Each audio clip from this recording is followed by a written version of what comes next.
Rachel, there is a crazy cat jumping all around up and down on this bed behind me. Maybe she'll finally chill out now. But anyway, it is a couple of days into the new year, so I am here to recap my autumn 2019 writing quarter in my quarterly wrap-up video.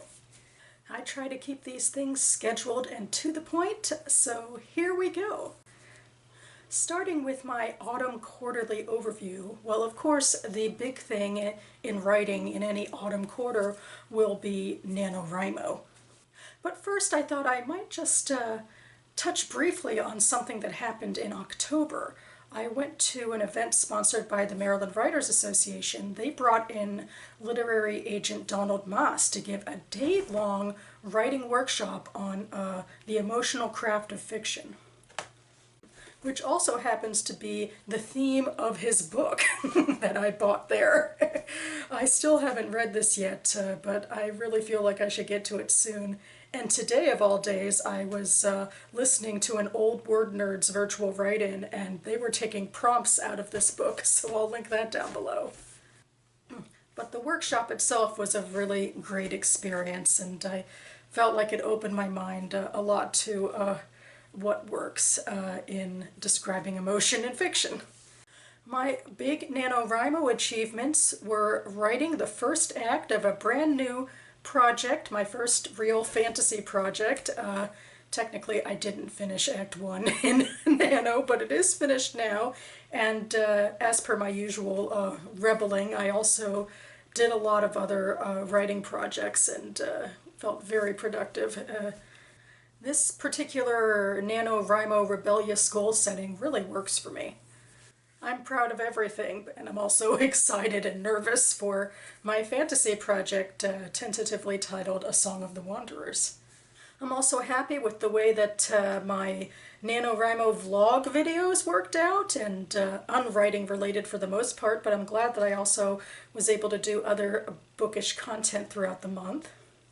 I was also invited to a NaNoWriMo Voxer community with some booktubers, and that was a lot of fun, especially in the Preptober phase, although we still kept some conversation going in November, even though life caught up to a whole bunch of us. But really, just sharing any part of that community with part of BookTube was great. And finally, I joined a whole new community during Nano. NaNoWriMo is a very busy, jumping time in the writing world where people get together to do write-ins virtually and in person that they might not do at any other time. But the municipal liaison in DC has a weekly writing group that she advertised basically for Rhymos to use if they needed the inspiration. So I went for a couple of the Wednesday meetings, and I decided to keep going. So I went a couple of times in December, and then I was officially invited to the Facebook group. So I hope to keep going, perhaps. I don't know, maybe it feels a little crazy to commit several hours after work to writing and eating at a downtown Panera in DuPont when I have to go all the way out to Silver Spring afterwards where I live, which is only maybe a 20 to 30 metro ride away, but you know, it's going to be long days, but I think it could really be worth it, both to maintain focus with my writing and also meet new people and cultivate more relationships in the local writing scene, which always seems like a boon. And my final talking point outside of NaNoWriMo is that I critiqued the novel of one of the beta readers who gave me the most thorough critique of my literary fiction novella. So I was thrilled to be able to return the favor. And it was also, I guess, a bit of a challenge for me, where I was basically charged with reading a 350 page manuscript in about 3 or 4 weeks. And I wanted to make sure to leave pretty detailed notes on everything. I'm not a professional editor, but I have done a lot of work in writing critique groups for fiction, usually on a story-by-story or chapter-by-chapter basis, so this really felt like upping my game. and a great skill set for me to build up personally, as well as a great way to give back to someone who did so much for me. To step away from fiction for a little bit, in this section I quickly recap my favorite blog posts of the quarter. As I talked about or referenced in my NaNo Rebel section, I do a lot of other writing that isn't just fiction writing, and one of them is that I maintain 3 blogs. And here are my favorite posts from autumn in each of them.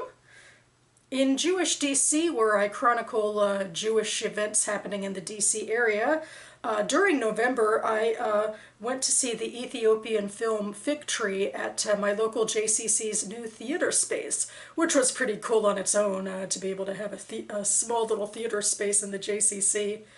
And the film Fig Tree was really good on its own.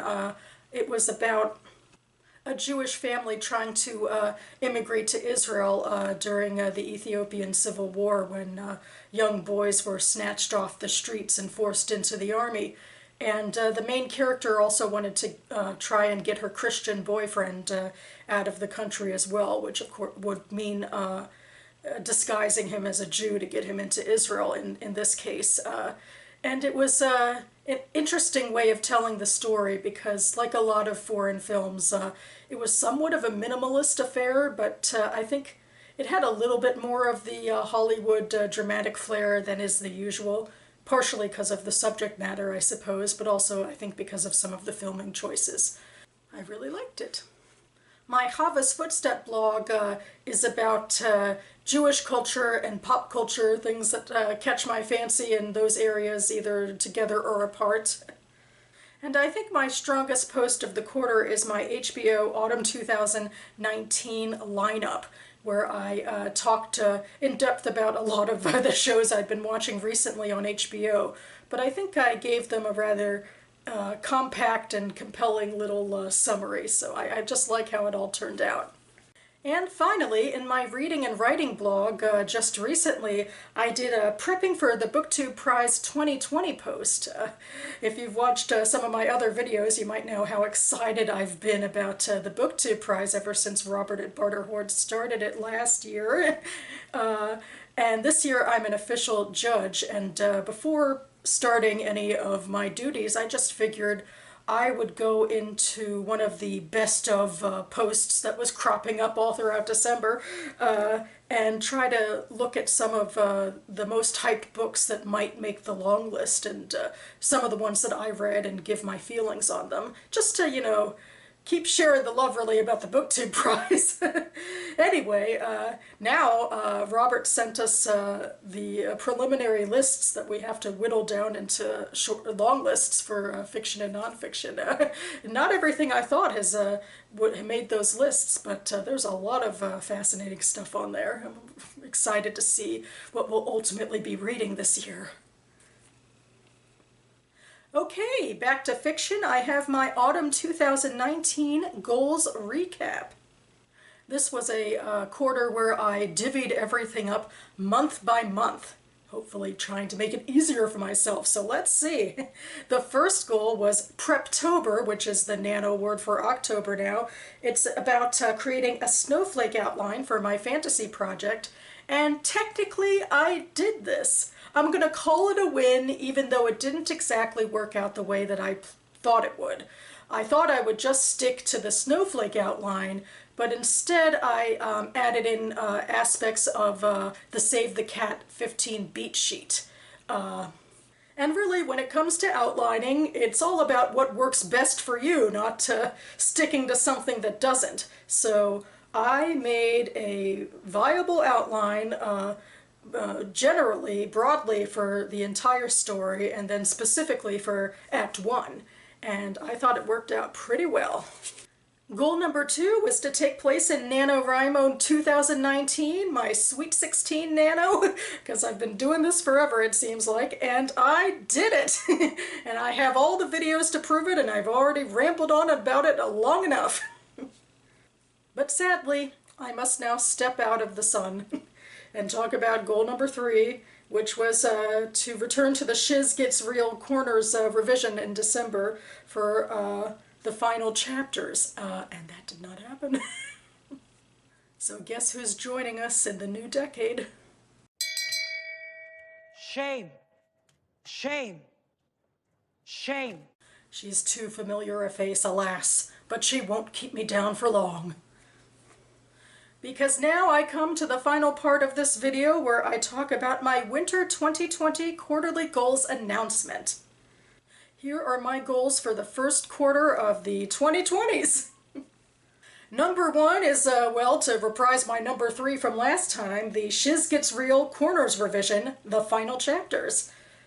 I really do think I should be able to get this all done in January, especially now that Act 1 of the Fantasy Project is behind me, and I'm putting that project on the back burner. But just for a little bit, because in, well, I guess later January and certainly February, my second goal is to outline and draft my Fantasy Project Act 2A for Feb Frenzy. Feb Frenzy was an event I did with my critique group last year, and I don't know if they'll be participating or not this year, but I intend to be. I have a project, perhaps a little intimidating because Act 2 is humongous, but that's why it's in 2 halves.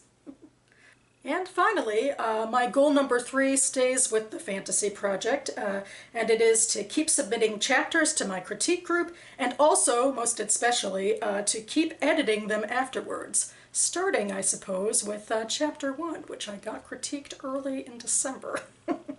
And I should go ahead and revise it based on their changes.